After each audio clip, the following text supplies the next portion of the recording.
एक ही घड़ी मुहूर्त में जन्म लेने पर भी सबके कर्म और भाग्य अलग अलग थी। एक प्रेरक कथा। एक बार एक राजा ने विद्वान ज्योतिषियों की सभा बुलाकर प्रश्न किया, मेरी जन्म पत्रिका के अनुसार मेरा राजा बनने का योग था, मैं राजा बना, किंतु उसी घड़ी मुहूर्त में अनेक जातकों ने जन्म लिया होगा जो राजा नहीं बन सके, क्यों? इसका क्या कारण है? राजा के इस प्रश्न से सब हैरान हो गए। अचानक एक वृद्ध खड़े हुए बोले, महाराज, आपको यहाँ से कुछ दूर घने जंगल में एक महात्मा मिलेंगे, उनसे आपको उत्तर मिल सकता है। राजा ने घोर जंगल में जाकर देखा कि एक महात्मा आग के ढेर के पास बैठकर अंगार गर्मा गर्म कोयला खाने में व्यस्त हैं। राजा ने महात्मा से जैसे ही प्रश्न पूछा, महात्मा ने क्रोधित होकर कहा, तेरे प्रश्न का उत्तर आगे पहाड़ियों के बीच एक और महात्मा है, वे दे सकते हैं। राजा की जिज्ञासा और बढ़ गई। पहाड़ी मार पार कर बड़ी कठिनाइयों से राजा दूसरे महात्मा के पास पहुंचा। राजा हक्का बक्का रह गया। दृश्य ही कुछ ऐसा था, वे महात्मा अपना ही मांस चिमटी से नोच नोच कर खा रहे थे। राजा को महात्मा ने भी डांटते हुए कहा, मैं भूख से बेचैन, मेरे पास समय नहीं है। आगे आदिवासी गांव में एक बालक जन्म लेने वाला है जो कुछ ही देर तक जिंदा रहेगा।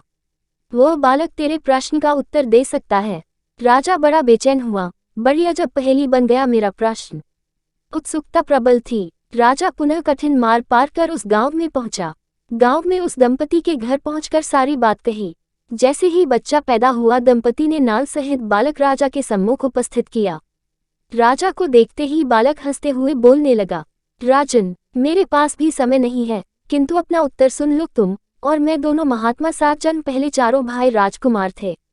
एक बार शिकार खेलते खेलते हम जंगल में 3 दिन तक भूखे प्यासे भटकते रहे। अचानक हम चारों भाइयों को आटे की एक पोटली मिली।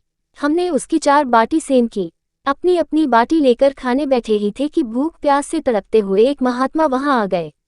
अंगार खाने वाले भैया से उन्होंने कहा, बेटा, मैं 10 दिन से भूखा हूँ, अपनी बाटी में से मुझे भी कुछ दे दो, मुझ पर दया करो, जिससे मेरा भी जीवन बच जाए। इतना सुनते ही भैया गुस्से से भड़क उठे और बोले, तुम्हें दे दूंगा तो मैं क्या अगार खाऊंगा, चलो भागो यहाँ से। वे महात्मा फिर मांस खाने वाले भैया के निकट आए, उनसे भी अपनी बात कही, किंतु उन भैया ने भी महात्मा से गुस्से में आकर कहा कि बड़ी मुश्किल से प्राप्त ये बाटी तुम्हें दे दूंगा तो क्या मैं अपना मांस नोचकर खाऊंगा। भूख से लाचार वे महात्मा मेरे पास भी आए, मुझसे भी बाटी मांगी, किंतु मैंने भी भूख में धैर्य खोकर कह दिया कि चलो आगे बढ़ो, मैं क्या भूखा मरूं। अंतिम आशा लिए वो महात्मा, हे राजन, आपके पास भी आए, दया की याचना की। दया करते हुए खुशी से आपने अपनी बाटी में से आधी बाटी आदर सहित उन महात्मा को दे दी।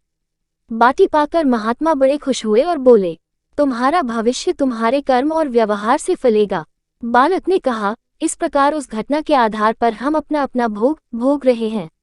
और वो बालक मर गया। धरती पर एक समय में अनेकों फल फूल खिलते हैं, किंतु सबके रूप, गुण, आकार, प्रकार, स्वाद भिन्न होते हैं। राजा ने माना कि शास्त्र भी 3 प्रकार के हैं, ज्योतिष शास्त्र, कर्तव्य शास्त्र और व्यवहार शास्त्र। जातक सब अपना क्या दिया लिया ही पाते हैं, यही है जीवन। गलत पासवर्ड से एक छोटा सा मोबाइल नहीं खुलता, तो सोचिए गलत कर्मों से स्वर्ग के दरवाजे कैसे खुलेंगे। आशा करती हूँ कि आपको मेरी कहानी पसंद आई होगी। धन्यवाद।